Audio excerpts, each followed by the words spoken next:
Nod or Shake reviews. Willie Nod or Willie Shake. Yeah! Hello, Johnny here with Jim Bobby. Welcome to another thing of Nod or Shake reviews. Nod if it's good, shake if it's not so good. Either way, check it out because you might find your new favorite movie.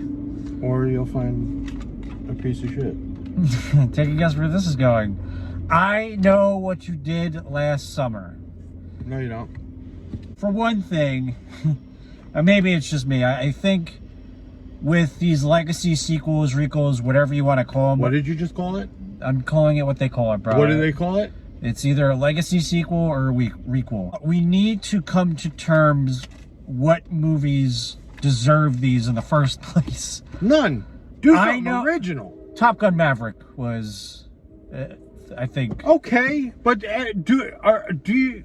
I don't know, man. Like, Top Gun Maverick was good.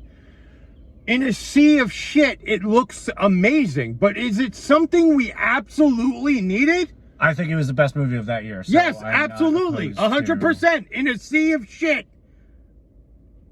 You know, nickel looks like gold. You know what I mean? So, like, have I watched that movie again? Or will I watch it again ever in my lifetime? I don't think so. I don't think so. I liked it. I liked it. Yeah. Don't get me wrong. I nodded to it, but I just think, like, I'm sick of it, dude. Like, I'm just sick of us not having an original idea. The franchise, mediocre at best. It's not one of those things that 27 years later, I don't think, I know there's a little bit of a following, but I don't think to the point where it's worth doing something. No, it's Temu Scream. It was well, funny enough, the answer to Scream. No, it wasn't. This was written first, technically. Oh, really? Yes, Kevin Williamson wrote the first I Know What You Did Last Summer first. Didn't get a big reaction. Everyone was kind of like, yeah, whatever. They released Scream, and they were like, let's get this shit going now. Okay. Yeah, so that happens a lot, actually. So still, you missed the jump. You missed the gate. So, you know, to me, Scream is the defining movie of that genre. I Know What You Did Last Summer, even if it was written first. Yeah. Again, it's a reaction to Scream. It's a very inferior movie compared to Scream. Yes, in every way. In every way. So I absolutely hate this criticism, and I think it's the criticism that comes up the most because of the age that we were living in, but I'm going to say it because it's what it felt like. It felt like somebody went on ChatGPT and was like, write a Scream movie, but in 2025. Put in all the things that's going on in 2025, make it Scream. That's what it felt like. And I know part of it. A Scream movie? This is I Know. I Know What You Did Last Summer. I know, like, you know, you got to get with the times, but like Oh, this was horribly written. I lose my mind when people say this, and I always hate it, and I always scream on the inside when I hear it. But at one point, a girl passes by and something's going on, and she's like, "Oh, it's giving nuptials." Please don't do that in movies. I know that's something people say.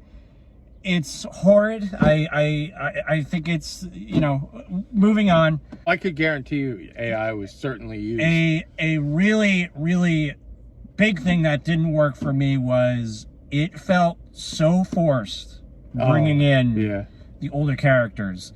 Like, Freddie Prinze has lost his step, man. No, he hasn't. He can't act. He's an idiot. Oh yeah, yeah, true. But like he like his prime was like, you know, like that those 90 like She's All That. Yeah, like that film. He's just works. A good-looking dude. He's not. But he works. He works in that film. I'm sorry, but like this sounds very mean, and I don't mean to bash people how they are, especially after seeing Superman. It's all about kindness. I listened to a podcast with him, and he genuinely sounds like an idiot. He sounds like he's talking about, they're talking about I Know What You Did Last Summer, because the podcast is basically scary movies, and he has this guy, it's him and this guy who was like James Wan's protege. So technically Freddie Prinze Jr. has been in the movie business more. This guy that he's partners with, you know, talks about the ins and outs of movies and all that, and Freddie Prinze Jr. is like, yeah, that's scary. The whole podcast is this guy talking very intelligently, and then Freddie Prinze Jr. goes like, blood, the dog form. There's blood. Form.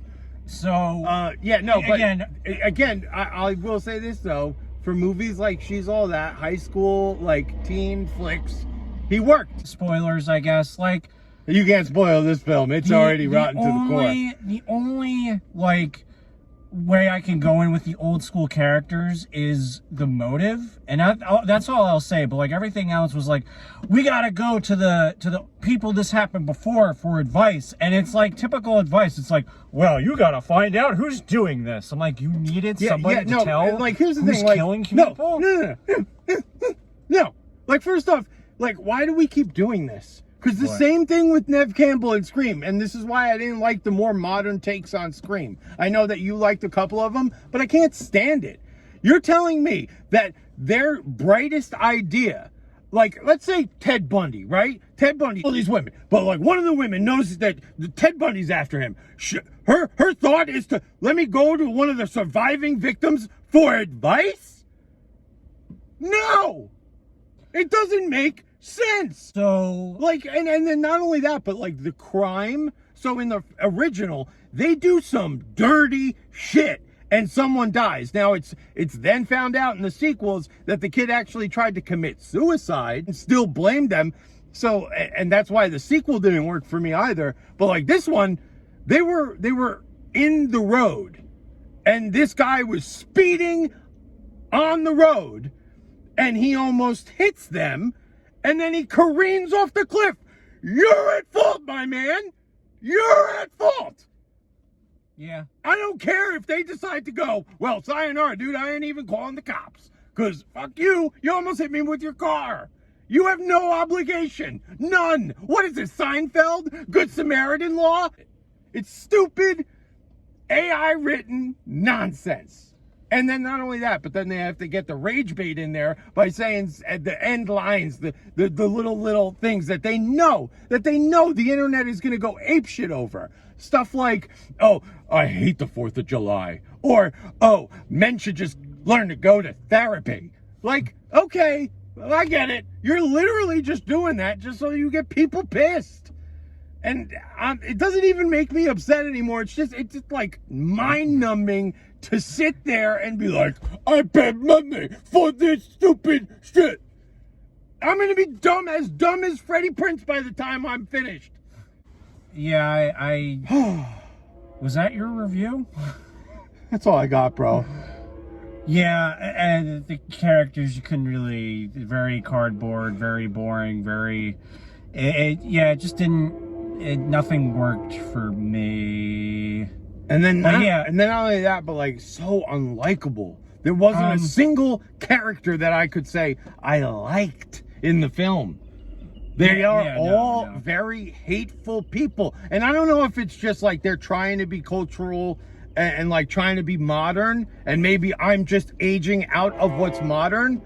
But like, I'm sorry, bro. If this is how you talk, if this is like Johnny saying with the nuptial line, like if this is really how this generation is talking, what the fuck, bro? I always think a really good movie is you watching and you go like, this. Timeless. Yeah. Timeless. It's an art. Yeah. It's supposed to be timeless. Even I'm just not even barely thinking about, like, I know what you did last summer, aside from like Make of Cars and everything you could watch and go like, this could take place at any time. And go in paint Starry Night and go, I'm doing it for my peeps at the time, you know? No. He wanted a timeless art.